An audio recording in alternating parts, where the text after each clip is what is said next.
Alhamdulillahirabbil alamin wahdahu wassalatu wassalamu ala asrofil anbiya'i wal mursalin wa ala alihi wa ashabihi wa dzurriyyatihi ajma'in.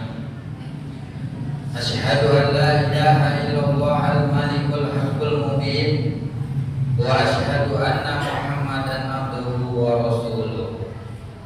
Allahumma shalli ala sayyidina Muhammad wa ala alihi sayyidina Muhammad. Qala Allah ta'ala fi kitabihil karim, a'udzu billahi minasy syaithanir rajim.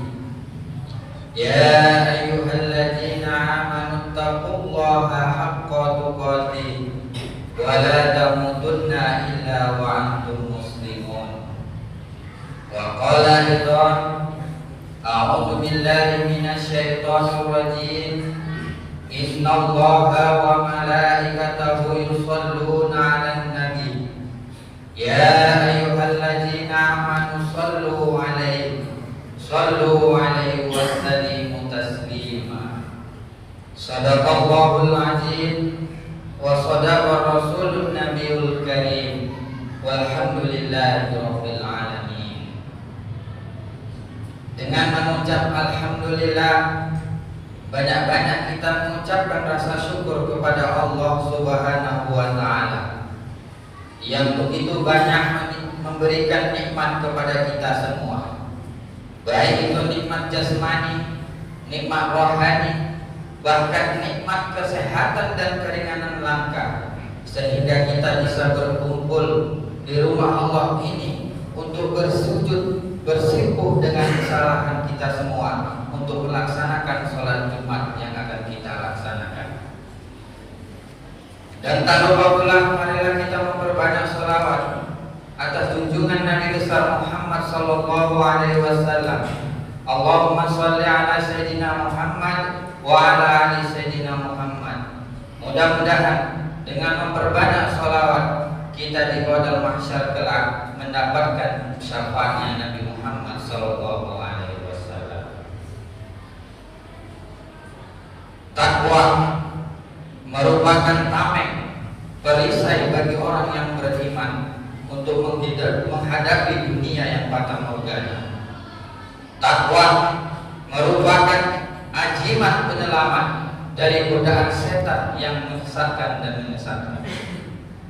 Takwa merupakan mutiara yang paling indah dan terindah di dunia ini, tiada tandingannya. Untuk itu, marilah kita sama-sama meningkatkan takwa kita kepada Allah Subhanahu wa ta'ala. Takwa dalam arti menjalankan segala bentuk perintahnya dan menjauhi apa-apa yang dilarang oleh Allah Subhanahu wa ta'ala. Lalu kita implementasikan kehidupan kita sehari-hari, baik itu merupakan sikap dan perbuatan, baik itu melalui perkataan dalam kehidupan kita sehari-hari bersosial masyarakat. Bapak-bapak masyarakat muslimin sidang Jumat rahimahumullah, di padang mahsyar kelak manusia akan dikumpulkan dari zamannya Nabi Adam sampai hari kiamat nanti. Coba kita bayangkan berapa triliun manusia di padang mahsyar kelak dikumpulkan oleh Allah Subhanahu wa ta'ala. Ketika dikumpulkan di padang mahsyar kelak itu, banyak manusia, sekelompok manusia yang was-was, gelisah, panik dengan keadaan mereka. Bagaimana panik? Karena mereka tidak tahu apakah masuk surga atau neraka, karena pintu pengadilan belum dibuka oleh Allah Subhanahu wa ta'ala. Beberapa manusia, sekelompok manusia dengan panik ini menghadap kepada Nabi Adam alaihissalam. Ya Nabi Adam, engkau adalah bapak kami. Memohonlah kepada Allah Subhanahu wa ta'ala untuk membuka peradilan ini. Apa kata Nabi Adam? Aku malu menghadap Allah Subhanahu wa ta'ala. Kenapa engkau malu ya Nabi Adam? Aku malu sekali seumur hidup aku pernah makan barang haram dilarang oleh Allah Subhanahu wa ta'ala. Nabi Adam sekali makan makanan haram malu ketemu Allah Subhanahu wa ta'ala. Lalu bagaimana kita umat Muhammad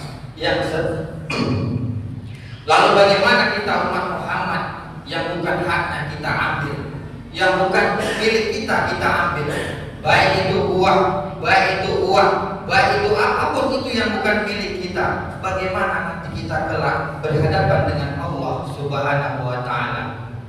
Nabi Adam sekali makan makanan haram malu ketemu Allah. Bagaimana dengan kita yang sehari-harinya mengambil yang bukan hak kita? Bapak-bapak masyarakat muslimin sidang Jumat rahimahullah. Lalu Nabi Adam menyuruh manusia itu untuk menghadap kepada Nabi Ibrahim alaihissalam. Bertanya lagi kepada Nabi Ibrahim, ya Ibrahim, mohonlah kamu kepada Allah untuk membuka peradilan ini, karena engkau adalah bapaknya para nabi, kakeknya para nabi. Apa kata Nabi Adam? Aku juga malu ketemu. Apa kata Nabi Ibrahim? Aku juga malu ketemu Allah Subhanahu wa ta'ala. Kenapa engkau malu ya Nabi Ibrahim ketemu Allah? Selama hidup aku sekali berbohong. Nabi Ibrahim alaihissalam sekali seumur hidup berbohong, dia malu ketemu Allah. Lalu bagaimana kita yang kesehariannya mungkin bisa membohongi istri, mungkin kita bisa membohongi konsumen, mungkin bisa kita membohongi para sahabat kita, mungkin bisa membohongi apapun yang terjadi itu untuk kesenangan kita yang ada di dunia ini. Lalu bagaimana nanti di pada masa kita kelak bertemu kepada Allah Subhanahu wa ta'ala? Bapak-bapak masyarakat muslimin sidang Jumat rahimahullah. Lalu Ibrahim menyuruh manusia itu untuk menghadap Nabi Nuh alaihissalam. Lalu bertanya lagi kepada Nabi Nuh, wahai Nabi Nuh, engkau adalah Nabi dan Rasul Allah, memohonlah kepada Allah, berdoalah kepada Allah untuk membuka peradilan ini. Apa kata Nabi Nuh alaihissalam? Aku juga malu ketemu Allah. Kenapa engkau lagi malu ketemu Allah ya Nabi Nuh? Aku diutus oleh Allah Subhanahu wa ta'ala. La ilaha illallah, tiada Tuhan selain Allah, jangan sembah kecuali Allah. Lawanku ternyata anakku sendiri. Lalu bagaimana kita yang anaknya mungkin 3, 4, yang tadi pagi tidak menjalankan sholat subuh, atau bahkan menjadi penghisap, yang satu jadi pengedar, yang satu lari di bawah badan.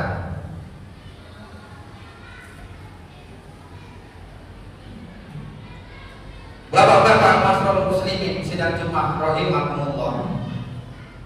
Ketika kita nanti dikubur, bukan rumah yang menjadi penolong kita, bukan tabungan banyak yang menjadi penolong kita, bukan perkebunan yang menjadi penolong kita, ialah yang menjadi penolong kita doa-doa anak yang soleh. Di riwayat dijelaskan Rasulullah SAW suatu ketika bepergian di suatu tempat, dan dalam perjalanan dia melewati sebuah pemakaman. Para sahabat di jalan itu suruh jalan cepat-cepat. Ketika kembali, sahabat itu karena tadi disuruh jalan cepat-cepat melewati pemakaman, pulangnya sahabat untuk jalan cepat-cepat, namun dilarang oleh Rasulullah SAW. Lalu para sahabat bertanya, ya Rasulullah, tadi begini engkau suruh kami cepat-cepat, kenapa engkau pulang kami suruh lambat dan tenang? Apa kata Rasulullah? Andai saja engkau tahu pendengaranku seperti pendengaran kalian seperti pendengaranku, kalian tidak akan tahan. Tadi di dalam kubur ini orang disiksa, diajak disiksa kuburnya, aku tidak tahan, makanya aku suruh jalan kalian cepat-cepat supaya aku tidak mendengar siksa kubur dari orang ini. Lalu ketika kita pulang, tidak lagi mendengar azab dan siksa kubur itu. Karena apa? Malaikat Jibril menyuruh malaikat penyiksa untuk menyetop siksa kubur itu karena anaknya sedang membaca Bismillahirrahmanirrahim. Baru anaknya membaca Bismillah, orang tuanya sudah lepas dari siksa di kubur. Itulah pentingnya kita sebagai orang tua untuk mendidik dan menjaga anak-anak kita selalu mendekatkan diri kepada Allah Subhanahu wa taala. Bapak-bapak masyaallah muslimin sidang jemaah rahimakumullah. Lalu Nabi Nuh berkata, "Menghadaplah engkau kepada Rasulullah sallallahu alaihi wasallam. Dia adalah penghulu dari seluruh nabi." Manusia itu datang lagi kepada Muhammad Rasulullah sallallahu alaihi wasallam. "Ya Muhammad, mintalah engkau kepada Allah, berdoalah engkau kepada Allah untuk membuka peradilan ini." Ketika Nabi Adam menolak, ketika Nabi Ibrahim menolak, ketika Nabi Nuh menolak, Rasulullah sallallahu alaihi wasallam menjawab, "Tenanglah, duduklah dan santailah. Di sini mukjizatku berlaku. Ketika di dunia mukjizatku Al-Quran, jari-jariku menuangkan mata air, bulan terbelah menjadi dua, dan di sini pada mahsyar doaku dikabulkan, syafaatku berlaku hari ini. Tenanglah kau duduk di sini, aku akan menghadap Allah Subhanahu wa taala." Lalu berdoa Rasulullah sallallahu alaihi wasallam, "Ya Allah, kami tahu kami penuh dosa, kami penuh kehilapan, kami penuh dengan bergelimpangan dosa, tapi kami tahu Engkau Maha Pengasih lagi Maha Penyayang." Di atas Allah bilang, "Ya Muhammad, bangkitlah engkau, aku kabulkan doamu." Dan disitulah mulai satu persatu kita manusia dari zamannya Nabi Adam sampai akhir hayat diberadili satu persatu. Ketika Nabi menceritakan ini, sahabat berkata, "Ya Rasulullah, apakah syafaatmu akan mendapatkan bagi semua umatmu?" Rasulullah menjawab, "Tidak." "Lalu apa?" kata Nabi, "Ketika engkau ingin mendapat syafaatku, syaratnya ada dua." "Apa itu ya Rasulullah?" "Ketika engkau nanti akan mendapat syafaatku," kata Nabi, "yang pertama, aqimis sholat, dirikanlah sholat." Inilah betapa pentingnya sholat bagi kita semua, agar di padang mahsyar kita kelak diakui umat Muhammad Rasulullah sallallahu alaihi wasallam. Karena di surah Al-Fat ayat 29 Allah berfirman, "Muhammadur Rasulullah walladzina ma'ahu as-sidda'u al-kuffar ruhama'u bainahum tarakan ruk'an sujada." Di antara tanda-tanda umat Muhammad, mereka rukuk dan sujud kepada Allah Subhanahu wa taala. Dan Nabi juga bilang, andai kamu tahu pentingnya sholat dan sholat itu ada di diri kamu, maka sholat itu adalah kepala. Ketika kita tidak mempunyai kaki, kita masih bisa hidup. Ketika kita tidak mempunyai tangan, kita masih bisa hidup. Ketika kita tidak bisa melihat, kita masih bisa hidup. Ketika kita tidak bisa berbicara, kita masih bisa hidup. Tapi kita tidak akan pernah melihat orang yang berjalan tanpa kepala. Itulah pentingnya sholat bagi kita, agar kita selalu dekat dan mendapat syafaat Rasulullah sallallahu alaihi wasallam. Bapak-bapak masyaallah muslimin sidang jemaah rahimahullah. Lalu syarat yang kedua untuk mendapatkan syafaat Nabi Muhammad sallallahu alaihi wasallam, kata Nabi, "Perbanyaklah sholawat kepadaku, niscaya aku akan memberikan sholawat syafaat kepadamu di padang mahsyar kelak." Ingat, Allah memerintahkan kita zakat, Allah tidak membayar zakat. Ketika Allah memberikan perintah kita untuk beribadah haji, Allah tidak ikut berhaji. Ketika Allah memerintahkan kita untuk membayar zakat, berpuasa, Allah tidak ikut berpuasa. Tapi ketika Allah menyuruh kita untuk bersolawat di surah Al-Ahzab ayat 56, "Innallaha wa malaikatahu yusholluna 'alan nabi." Sesungguhnya Allah beserta malaikat bersolawat kepada Nabi Muhammad Sallallahu Alaihi Wasallam. Hai orang-orang yang beriman, bersolawatlah kamu dengan sebaik-baiknya solawat. Jadi sebagai imannya, janganlah kita pelit untuk solawat kepada Nabi Muhammad Sallallahu Alaihi Wasallam, karena kelak di akhirat kita butuh syafaat Nabi Muhammad Sallallahu Alaihi Wasallam. Mudah-mudahan ini bermanfaat bagi kita semua.